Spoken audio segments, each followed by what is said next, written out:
Greetings, ladies and managers, and welcome to this latest video in the remastered series, where I take old TFOS and give them a bit of spit and polish and a redo to see if I can do a better job. This particular story is called Dead Humans Rising, written by RegalLegalEagle. The Grasnet invasion of Earth had started with a bang, literally. Their ships had jumped into orbit after sending scouting drones, and they wiped the major cities out in massive blue plasma explosions. But what they'd expected to be nothing more than a simple mop-up operation in the weeks to follow had now dragged on for 3 years.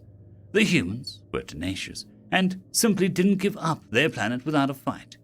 Some of the Grasnet High Command was even worried that the humans were starting to win. The humans hid away in the ruins of their old buildings or out in the wild, overgrown forests, waging a guerrilla war on the invaders, whittling them down bit by bit as they refused to give up. In the swamps of the land once known as Louisiana, the Grasnet had reports of the humans known as a witch doctor who had been terrorizing the local Grasnet forces. Their soldiers spread rumors of humans rising out of the ground or fighting on despite horrible wounds, and High Command had dispatched 5 of the best remaining commandos to seek this human out and stop these vicious attacks. It had taken a week of tracking, but they'd finally found the creature's hideout. As their boat bumped up against the shore, the Grasnets jumped out onto the soggy ground, dragging their craft up from the swamp. The Grasnets' eyes were humanoid, with dark grey chitin covering their bodies. Their eyes white and black slits, their 4-fingered hands clutching their pulse rifles close as they looked around the island they arrived on. It had once been the home to something the humans called an amusement park. The equipment was rusted and worn, pieces having fallen off here and there. As they approached the gates, they passed under a faded sign that said, "Welcome to Voodoo Land." There were strange effigies hanging from the sign, bundles of sticks and the bones of small animals tied together with twine. They were scattered all around the area, hanging from trees, rides, and stalls. It set them on edge, the neck spine standing on edge. The sky was grey as the sun set, a misty white fog slowly rolling in over the island as they walked deeper. Then one of them named Taz, pointed to another of those strange effigies. "Look!" The others followed his finger to an effigy that didn't sport the bones of small animals, but the skull of a Grasnet.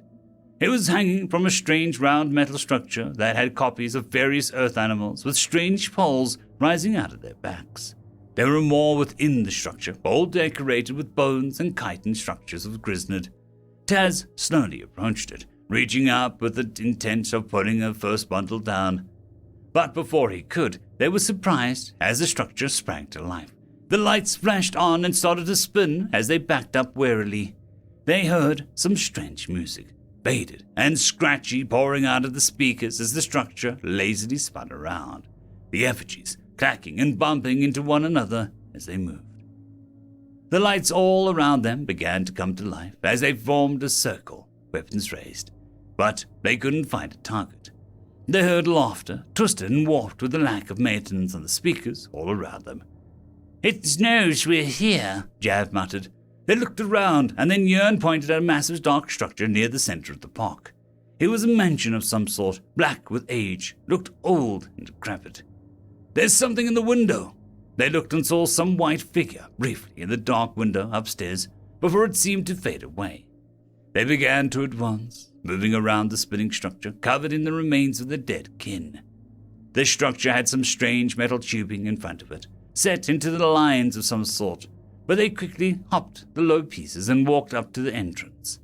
Just as they got close, the door slowly creaked open, and they raised their weapons cautiously. Nothing came out, and they slowly walked forward once more. Marek wet his mandibles with his black tongue and then jumped forward through the door, weapons swinging left and right. Inside, he was in a room of some sort, ancient wooden furniture along with edges of the room, cobwebs dominating the corners as little spiders scurried along them. Marek waved the others forward as Jav, Yearn, and Taz quickly moved inside, and Hearn moved backwards, watching the path behind them until he was inside. There was only one door leading on from this room, and they looked inside, seeing a large circular waiting area of some sort with a high ceiling covered in stained glass. There was a door on the far wall that was open. They stepped inside. But when the five were in the center, the doors behind them and in front of them slammed shut. They formed a circle, weapons raised yet again. Then they saw a flash of light and a boom of thunder coming from above. The lights dimming for a moment as the evil voice cackled out and particularly busted speaker. You dare enter the mansion of Madame Voodoo? You enter, and let's survive. Taz quickly relaxed. This is a thing that humans do to have it's just an attraction of sorts. The floor beneath them creaked to a rumble as it began to drop down into the ground inch by inch, while the recording blabbed on. We just need to walk through it and track the human down. This is likely a diversion. The others looked less sure. Then they looked up as something green swept through the air. Jörn fired off a few blasts that sailed through it, slamming into the walls as Taz knocked his gun down. It's a projection, you idiot! More of those green shots groaned and moaned as they flew over their heads. Then the rumbling platform stopped, and a newly revealed door opened. They walked through it, finding themselves in a series of hallways, winding and twisting in front of them. There were old wooden doors on either side, but as they tried rattling the handles, they found them to be nothing more than decorations. The commandos started to walk forward, hearing the cry of some black bird as a robotic version of one sped along tracks over their head. The click-clock of an old clock thudding around each corner as they walked. Halfway down the first hallway, though, they suddenly heard a roar and a snarl as the door they were passing splintered, driven inwards by some massive creature. They screamed and fired into the door, blue bolts slamming into the door that was cracked and bulging out towards them.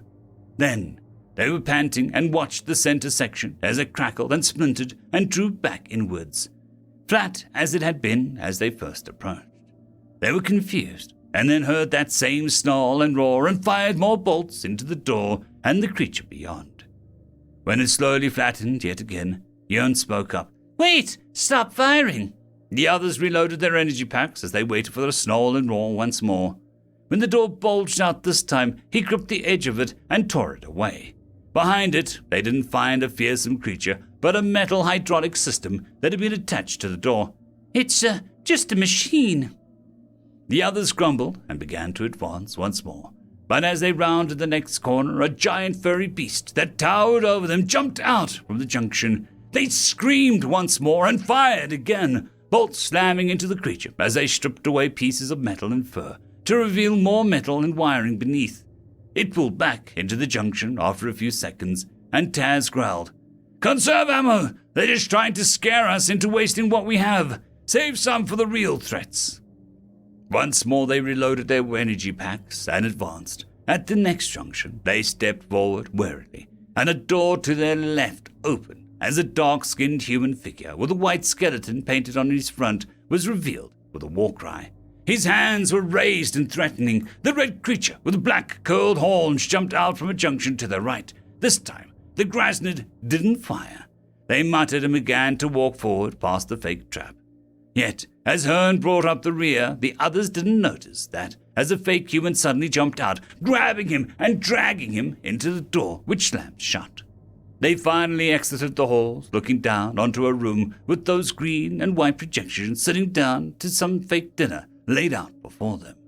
The recording prattled on about something as the projections ate the fake food and seemed to choke and die before flying up into the air, making groaning and moaning noises.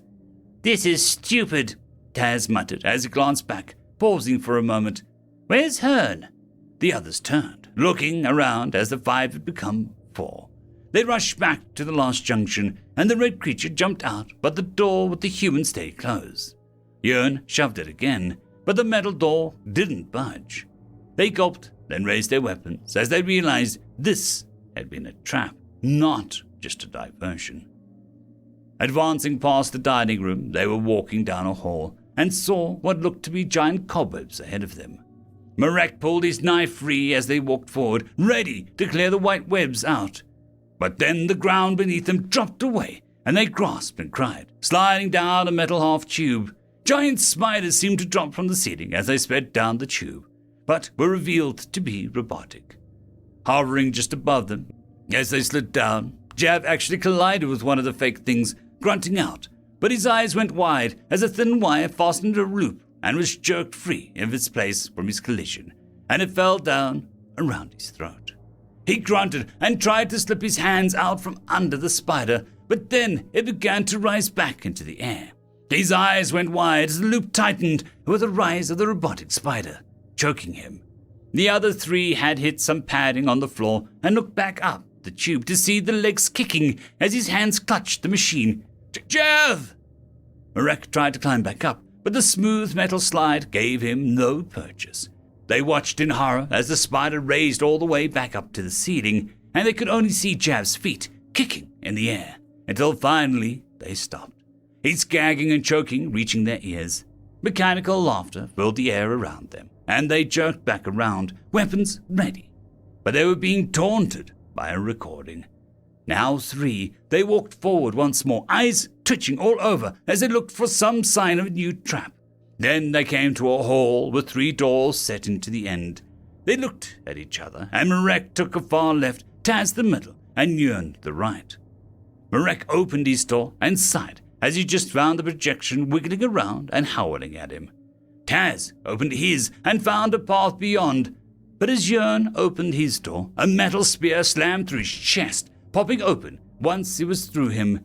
Green blood poured out of the wound as he had time to look at his comrades before the metal spear jerked him back inside and the door slammed shut. Taz and Marek ran forward. There was a set of stairs in front of them, and they climbed it, 2 steps at a time, to get to the landing where they faced the giant face. It stared at them with unblinking eyes, the mouth open, and some sort of lever past the rows of giant fake teeth in what could be a throat. "Do you dare to pull the lever and escape my mansion?" cackled the recording, but Taz and Marek stared at each other. The door next to them looked solid and heavy, and as they pressed against it briefly, they knew that it wouldn't yield. Sighing out, Marek set his weapon down. Reaching into the mouth, he had to extend his arm all the way in as he grabbed the lever, pulling it down. The door opened, but something snapped shut onto Marek's arm. He jerked and pulled, but he couldn't get his arm free. Taz started to move to help him, but then heard a chorus of deathly groans. He heard footsteps, and it sounded like something was walking up the stairs. Then a door opened, and the other side of the landing they stood on, and he saw what looked like dead humans, missing arms or pieces of flesh, eyeballs dangling out of sockets. They were bloody and gory as they seemed to shamble forward. Taz screamed and fired at them, Marek having to push flat his face to avoid the fire. Taz turned and opened the door, running out screaming as he ignored the fact that shambling bodies had pieces of metal and wiring exposed after the blasts. "Taz! Taz, they're fake, you idiot! Taz, get back here!" Marek growled and shook his head. "Stupid coward!" He looked back to the fake dead humans and then saw the black-skinned one from before, with that white skeleton painted on his flesh. The human was grinning at him, and Marek screamed. Taz heard the scream as he ran from the building out through the old dead garden at the back of the house. As he ran through the overgrown weeds, something grabbed his foot. He fell forward to the ground with a grunt and started to push himself back up, looking back to see what had caught him. Then he saw a hand sticking up out of the ground in front of a stone tablet. It had a hold of his leg, and something started to rise from out of it. Another of those dead humans! He screamed and kicked his leg free, forgetting his weapon, as he hopped onto his feet and began to run. His lungs burned as he ran, straining his muscles and his joints as he ran faster than he had ever before. He could barely see as tears of fear filled his vision while he ran out of the park, surrounded by the cackles of laughter coming from the speakers. Once he was back outside the gate, he ran towards the boat, only to skid to a stop as he saw those dead humans already on it. More were rising up around him. He turned and gasped as he was surrounded. He realized now that this wasn't a human trap at all. It was their ghosts, their souls. They demanded revenge. They thirsted for his death. He screamed and cried as he looked around, slowly backing up as the dead humans closed in on him. Then They grabbed his wrists and body as he screamed, but the cry was abruptly turned to a gurgle as one of the dead humans cut his throat. Green blood pouring out down his chest. The figure stood around his body seemingly covered in blood and gore smeared with the dirt of the ground they'd emerged from. They looked around for a moment, and then the black human with the white skeleton paint approached. "Get the tracking beacon." "Yeah." "Did they mess up the inside?" "Just the breaking door and the werewolf like usual. You reset the traps and then you can activate the beacon." "Can I get a turn inside the mansion? I'll never get this dirk out of my ass crack," one of the dead humans said and tried to adjust his pants. The others chuckled. "Sorry, not your turn yet." "Ah, you always say that, damn it." The others chuckled for a moment before getting back to work. They started to move then, dragging the dead Krasnit towards the gate. 2 days later, another team of commandos approached. They crept under the sign that said, "Welcome to Voodoo Island." Green Krasnit blood smeared along the fading sign, with a new skull effigy dangling beneath it. Outside, human figures quietly spread out, starting to dig shallow holes as they waited for the signal to rise up yet again. This time, they had made sure to leave an opening for one last Krasnit to escape through the swamps. It wouldn't be long until the Krasnits were sure dead humans were starting to rise up against them, hungering for their flesh. The humans had turned their old superstitions into a weapon against their enemies, but for the Krasnits, it wasn't just a game. It was the deaths as the humans began to strike terror deep into their hearts. Earth wasn't dead. It was just rising. End of story.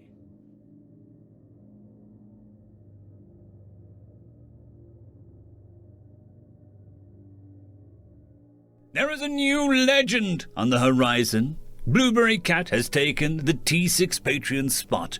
Thank you very much, and I'm sure that I speak for everyone when I say that. I would just like to thank our T5 members, Lord Azrael, Ambrose Cattell, Quantum Wednesday, Drexoon WRE, Blueberry Cat, Cam Maxwell, Casper Arnholtz, Bushmaster 177, and Leslie 517. Thank you very much.